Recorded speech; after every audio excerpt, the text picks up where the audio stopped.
Fillimisht do të shohim ecurinë e tregjeve, ku sërish Donald Trump është në qendër të vëmendjes së investitorëve të bursave anë mban botës në çdo treg të mundshëm. Ditën e djeshme, ai vendosi një pezullim 90 ditor të gjitha tarifave të njoftuara jo më larg se një javë më parë, në 2 prill, në ditën që ai e cilësoi si dita e çlirimit, por që nga 2 prilli e deri më sot ka pasur luatje të jashtëzakonshme për tregjet e aksioneve, mbase luatjet më të mëdha që nga 2001 kur u sulmuan kullat binjake, apo edhe nga 2008 kur shpërtheu kriza imobiliare në Shtetet e Bashkuara dhe u përhap në gjithë botën në një krizë të borxheve. Do të shohim fillimisht ecurinë e tregut të brendshëm valutor në vendin ton, ku vjet re një rikuperim i dollarit, por edhe i euros në raport me lekun, pas humbjeve që këto monedha realizuan ditën e djeshme në raport me lekun në tregun e brendshëm. Dhe në mëngjesin e sotëm, sipas agjencisë së këmbimit valutor Iliria 98, dollari ka fituar disa qindarka. Në raport me lekun bliet me 89.2, shitet me 90.8 lek. Gjithashtu, edhe diferenca mes çmimit të blerjes dhe çmimit të shitjes, që në një farë mënyrë tregon edhe panikun e investitorëve, është zgjeruar më tej në nivelin e 1.6 lekëve, që do të thotë se në treg ka kujdes të madh, ka edhe paqartësi nga ana e investitorëve, nga ana e operatorëve të tregut. Ndërkohë, moneda europiane është rritur lehtë, vetëm në blerje kuotohet në 98.6, ndërsa shitet në 99.2 lek. Franga zvicerane pas disa ditësh me radhë në rritje për shkak se është preferuar nga investitorët së bashku me jenin si një aset i sigurt në periudha trazirash dhe paqartësisht, sot i është rikthyer humbjeve pikërisht për shkak se Donald Trump vendosi të bëjë një pauzë 90 ditore për sa i përket tarifave të vendosura ndaj çdo vendi anë mban botës me përjashtim të Kinës. Por Kinën tarifat u rritën më tej në nivelin e 125%, menjëherë pasi Pekini njoftoi tarifa në nivelin e 84% për produktet amerikane, ndërkohë të gjitha vendet e tjera do të përballen me një tarif të sheshtë në nivelin e 10% për këtë periudhë 90 ditore, e cila do të shërbejë edhe si një periudhë për të negociuar marrëveshje tregtare mes Shteteve të Bashkuara dhe çdo vendi tjetër. Për sa i përket poundit britanik, kemi gjithashtu të bëjmë me një tendencë në rritje. Poundi bliet me 114.9, shitet me 116.3 lek, duke rikuperuar thuajse një pikë të plot krahasuar me ditën e djeshme.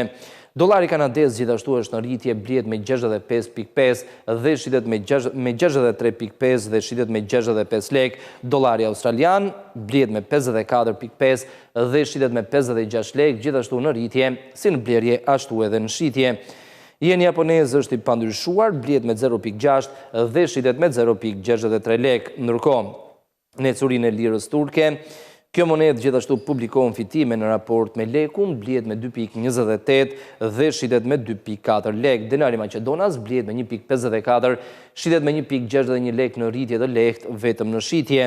Ndërkohë rubla ruse në mëngjesin e sotëm gjithashtu është rritur lehtë, ka fituar disa qindarka në raport me lekun, bliet me 0.79 dhe shitet me 1 lek, dhe së fundmi juani kinez bliet me 11.12, shitet me 12.34 lek, gjithashtu në rritje si në blerje, ashtu edhe në shitje. Kjo ishte ecuria e tregut brendshëm valutor në mëngjesin e sotëm, sipas Iliria 98, ndërkohë në tregje ndërkombëtare, bursat janë rritur ndjeshëm me mbi 6%, pikërisht për shkak se Donald Trump vendosi të pezullojë tarifat për 90 ditë. Edhe në tregun e monedhave ditën e djeshme, dollari u forcua ndjeshëm përballë monedhave kryesore ndërkombëtare, shportës me 6 monedhat kryesore, ndërkohë sot vjet re një korektim i lehtë i vlerave. Monedha europiane ka fituar disa pikë në raport me dollarin. Investorët presin të mësojnë më tepër detaje në vijim si do ndërtohen marrëdhëniet tregtare mes ekonomisë më të madhe në botë dhe ekonomive të tjera anë mban globit. Aktualisht euro ka fituar 0.58% vlerës, duke u rimëkëmbur ndjeshëm krahasuar me humbjet që realizoi ditën e djeshme. 1 euro këmbet me 1.10, 15 dollar, poundi është në rritje me 0.46%, kuotohet në 1.2873 dollar për ballë frangës. Dollari është në rënje me 0.85% të vlerës, kuotohet në 0.8508 franga. Ndërkohë dollari australian është në rritje me 0.2%, këmbet me 0.6163 dollar amerikan. Dollari kanadez gjithashtu është rritur lehtë me 0,14%, kuotohet në 0,71 $10 amerikan dhe në raport me jenin, dollari ka humbur 0,85% vlerës, kuotohet në 146,47 jenë mesatarisht, dhe të gjitha monedat kanë rikuperuar një pjesë të humbjeve që realizuan ditën e djeshme përballë monedës së gjelbërt. Vion tregu të përballet me paqëndrueshmëri shumë të larta, sepse e panjohura se çfarë do ndodhë më pas në lidhje me marrëveshje tregtare, vijon të mbizotëroj tregjet edhe në sesionin e sotëm. Donald Trump ditën e djeshme njoftoi të pezulloj për 90 ditë tarifat ndaj të gjitha vendeve, duke vendosur një tarifë të sheshtë në nivelin e 10%, ndërkohë situata është e ndryshme me Kinën. Donald Trump njoftoi tarifa 125%, të cilat hynë në fuqi menjëherë, dhe ky vendim u mor pas vendimit të Pekinit zyrtar për të vendosur tarifa në nivelin e 84% për produktet amerikane që importohen në Kinë. Megjithatë, zyrtarët kinez kanë shprehur gatishmërim për të negociuar, për të takuar me zyrtarët e Shtëpisë së Bardhë në mënyrë që të gjejnë një marrëveshje dhe të shmangin në këtë mënyrë luftën tregtare mes dy ekonomive më të mëdha në botë. Ndërkohë, në tregun e kriptomonedave ditën e djeshme, Bitcoin fitoi mbi 6% të vlerës, nga rreth $75,000 u rrit në nivelin e $83,000 dhe në sesionin e sotëm vjet re një korektim i vlerave. Tregu është sërish në rënje pikërisht për shkak të panjohurave që mund ndodhin në vijim. Bitcoin ka rënë me 1,82%, kuotohet në $80,682,72 pas humbjeve, pas fitimeve me 6% që realizoi ditën e djeshme. Ethereum në rënje me 4,59%, kuotohet në $1,596,41, edhe Ripple ka humbur 3,9% të vlerës, kuotohet në $1,9915. Litecoin ka rënë me 4,46%, tregtohet në $74,19 dhe Bitcoin Cash është në rënje me 3,29%, mesatarisht kuotohet në $297,82. Në tregun e naftës, benchmarkët kryesor janë në rënje me mbi 1%, në sesion madje kanë zgjeruar më tej humbjet mbi nivelin e 2%, ndërsa ditën e djeshme tregu është përballur me luatjet më të mëdha, të paktën që nga kriza e 2008-s apo edhe pandemia e COVID-19. Çmimet në sesionin e kaluar ishin në rënje me 4%, por menjëherë pas njoftimit Donald Trump për të pezulluar 90 ditë tarifat, u kthye në rritje në nivelin e 7%. Kjo është një ndër luatjet më të mëdha ditore që mund t'i shohim përgjatë historisë me pikatore. Megjithatë, në sesionin e sotëm çmimet janë kthyer sërish në territor negativ, sepse konflikti ose lufta tregtare midis dy ekonomive më të mëdha në botë, Kinës dhe Shteteve të Bashkuara, vijon, dhe Kina është prodhuesi më i madh në botë i naftës, konsumatori i dytë më i madh i naftës në botë. Në anën tjetër, Kina është importuesi më i madh i naftës në botë dhe njëkohësisht konsumatori më i madh. Përjedhoj një luftë tregtare midis këtyre dy ekonomive do dëmtojë ndjeshëm kërkesën globale për naftë. Brendi i Londrës ka humbur 2,49% të vlerës dhe kuotohet në $63,85 për fuçi. Nafta bruto amerikane ka humbur 2,42% të vlerës, kuotohet në $60,84 dhe nafta e përpunuar në bursën e Londrës është në rënje me 2,41% të vlerës dhe kuotohet në $605,38 për ton. Ndërkohë, në tregun e metaleve të çmuara, vjet re një tendencë në rritje në sesionin e sotëm, madje është në ndër të vetmet tregje që publikon fitime së bashku me tregun e aksioneve. Edhe në sesionin e kaluar, metalet e çmuara vijuan tendencën në rritje. Në këtë mënyrë, ari ka prekur një nivel të ri rekord prej $3,125,8 për oncë tashmë.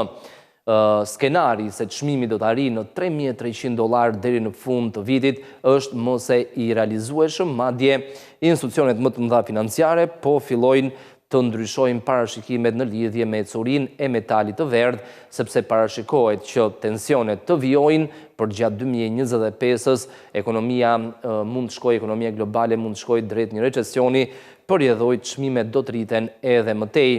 Aktualisht ari tregtohet në $3.125.8 për onzë në rritje me 1.51% dhe ky është një nivel i ri rekord i regjistruar ndonjëherë nga metali i verdh. Vetëm për gjatë 2 muajve të fundit, ari ka thyer rreth 16 rekorde të njëpasnjëshme. Argjendi në rritje me 1.5% të vlerës kuotohet në $30.87 dhe platini është rritur me 1.67% kuotohet në $935.3 për onzë. Ndërkohë për sa i përket ecurisë së tregut të aksioneve në mëngjesin e sotëm, bursat europiane po qëndrojnë në rritje të konsiderueshme mbi nivelin e 6% për shumicën e indekseve dhe arsyeja është e njëjtë. Donald Trump anulloi me 90 ditë tarifat e njoftuara ndaj të gjitha vendeve dhe tashmë do të përballen me një tarifë të sheshtë në nivelin e 10%. Vendet e Bashkimit Evropian, Kina, Kanadaja, Meksika, Japonia, Korea e Jugut, çdo vend ka njoftuar tarifa hakmarrëse, ka marrë kundër përgjigje ndaj tarifave të njoftuara nga Donald Trump dhe mbase ky presion kaq i madh ishte ndër arsyet kryesore që e detyroi Donald Trump të anullojë vendimin e tij për vendosjen e tarifave. Në sesionin e kaluar, bursat europiane gjithsesi u mbyllën në rënje me rreth 3.5% pasi kur Donald Trump njoftoi vendimin e tij, tregjet ishin të mbyllura. FTSE 100 i Londrës dhe DAX i Gjermanisë janë rritur me 4.68 dhe 6.56%. CAC 40 i Parisit dhe indeksi i Zyriut SMI gjithashtu kanë fituar 6.21 dhe 5.64% të vlerës.